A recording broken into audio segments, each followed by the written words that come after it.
Okay, the title's a bit misleading because Sapiens actually got a lot of things right. The first part on human prehistory is what everyone loves. It asserts that our most powerful gift is not how clever we are in dealing with the material world, which is what tools and technology allows us to do, but rather the capacity to create fiction and use it to generate a collective imagination that is independent of physical reality. This skill was so special that it gave our ancestors a decisive edge over other groups of early humans, such as the Neanderthals. With this radical view of our essential nature, Harari then goes on to say that the agricultural revolution was a big fraud. The cultivation of cereal not only required backbreaking labor, but also reduced well-being and security because the resulting diet shrank dramatically in variety compared to what foraging offered. On top of that, the reliance on regular harvest from a small piece of fixed land made farmers more vulnerable to environmental changes and natural disasters.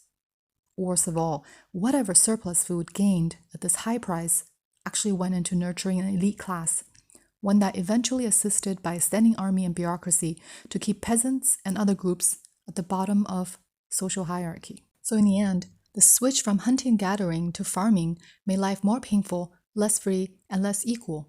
In addition to this fascinating conclusion, Harari's study is elevated by a sharp political dimension that scrutinizes various forms of oppression throughout time, such as patriarchy, the caste system, and also our current economic inequality, showing that not only the blind spots that sustain them, but most importantly, that the suffering of an individual can never be cancelled out by the seeming success of the larger group.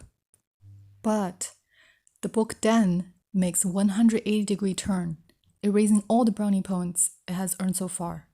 As it moves into more recent eras, the author begins to say, for example, while all empires are violent and wrong, their influence is too extensive for us who are all products of various empires one way or the other to turn back the clock on it.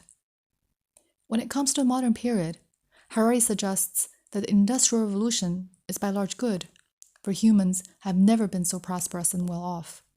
These sentiments are truly shocking, coming from the same person who dwells on the plight of industrially raised animals and other suffering beings, who knows so well that the current system is nothing but a set of collective fictions made up by humankind, and thus we're well positioned to change them. Therefore, the narrative turns from being fabulous to compromising, and we see an extremely charming and talented intellectual beautifully shedding light on problems, providing amazing insight for understanding them, but still falling short of demanding and formulating large-scale change. Well, things usually stay the same until people refuse to accept them and start a brand new course. Don't be lured by this example of acquiescence, even if it is from someone super smart and eloquent, because we can and are obligated to reverse all injustice by concretely building a new world together.